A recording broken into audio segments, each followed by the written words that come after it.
Pemerintah Provinsi Nusa Tenggara Barat akan tindak tegas pedagang jajanan Ciki Ngebul yang nekat gunakan nitrogen cair pada makanan. Pemerintah daerah NTB melarang penjualan makanan berbahan nitrogen cair yang mulai marak di beberapa wilayah di Indonesia. Karena membahayakan kesehatan, penjualan Ciki Ngebul di NTB akan diawasi ketat dan pedagang yang nekat berjualan akan ditindak tegas. Dari pendataan Dinas Perdagangan Provinsi NTB, baru satu pedagang yang berjualan Ciki Ngebul. Kepala Dinas Perdagangan NTB menjelaskan, dalam waktu dekat akan segera mengeluarkan surat edaran larangan penjualan makanan berbahan nitrogen cair di kabupaten kota. Pedagang yang sudah melakukan penjualan di kita itu satu orang, dan yang bersangkutan juga sudah menghentikan penjualannya karena memang bahan baku nitrogennya nggak dapat di samaturnya udah nggak dikasih gitu lah samaturnya gitu. Jadi dalam sisi perlindungan konsumen, Dinas Perdagangan sudah melakukan antisipasi.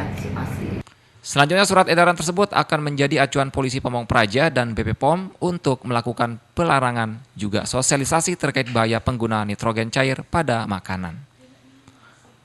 Dari Mataram, Vinka Andini, iNews melaporkan. Reserse Narkoba Polres Lombok Timur gerebek 2 terduga pengedar narkoba di sebuah rumah yang diduga sering digunakan sebagai tempat transaksi narkoba. Dari tangan pelaku, polisi menyita 1,93 gram sabu siap edar. Sabu ini punya dia.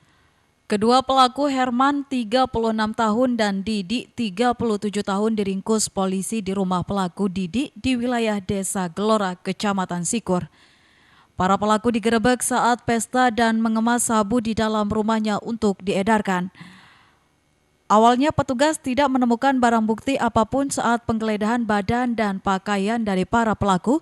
Namun kedua pelaku tak bisa mengelak saat petugas menemukan sejumlah poket sabu siap edar dekat pintu kamar mandi tak jauh dari tempat para pelaku duduk. Selanjutnya polisi menggeledah rumah pelaku Herman di Desa Jurit Baru dan mengamankan sejumlah alat konsumsi sabu. Kini kedua pelaku menjalani pemeriksaan di Mapolres Lombok Timur guna penegakan hukum lebih lanjut. Dari tangan pelaku, polisi menyita sejumlah poket sabu seberat 11,93 gram dan alat konsumsi sabu. Saat dilakukan penyergapan, ternyata yang bersangkutan baru saja selesai mengkonsumsi sabu-sabu tersebut. Jadi dari interogasi awal, sebagai pemilik sabu adalah yang berinisial H, sedangkan dia adalah pemilik rumah. H ini baru sehari sebelumnya memperoleh sabu-sabu dari orang yang dikontaknya itu berasal dari Janupri Lombok Tengah. Namun penyerahan barangnya oleh kurir bertempat transaksinya di Muntong Bahan. Atas perbuatannya, kedua pelaku dijerat dengan pasal 112 dan 114 Undang-Undang Narkotika dengan ancaman pidana paling lama 20 tahun kurungan penjara. Dari Lombok Timur, Ramli Nurawang, iNews melaporkan. Dua kawasan di Kota Mataram, Nusa Tenggara Barat ditetapkan sebagai zona merah peredaran gelap narkoba, menyusul tingginya peredaran dan penyalahgunaan narkoba di wilayah tersebut.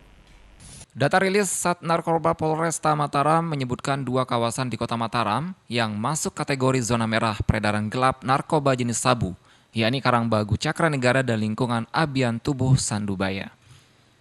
Mengurangi peredaran narkoba, Sat Narkoba Polresta Mataram menggandeng institusi BNN Kota Mataram secara tertutup melakukan penyisiran di kawasan zona merah tersebut. Selain menyisir kawasan zona merah, pihaknya juga akan mendatangi sekolah-sekolah dan lingkungan lainnya yang juga ditengarai menjadi basis peredaran gelap narkoba. Penertiban kawasan zona merah narkoba ini untuk mewujudkan Mataram bebas dari narkoba. Para penyalahguna narkoba diimbau untuk segera hijrah atau menghentikan aktivitasnya jika tidak ingin berurusan dengan aparat penegak hukum. Dari Mataram, Hari Kasidi, iNews melaporkan. Beragam informasi penting lainnya akan kami sajikan untuk Anda sesaat lagi. Tetaplah di iNews NTB.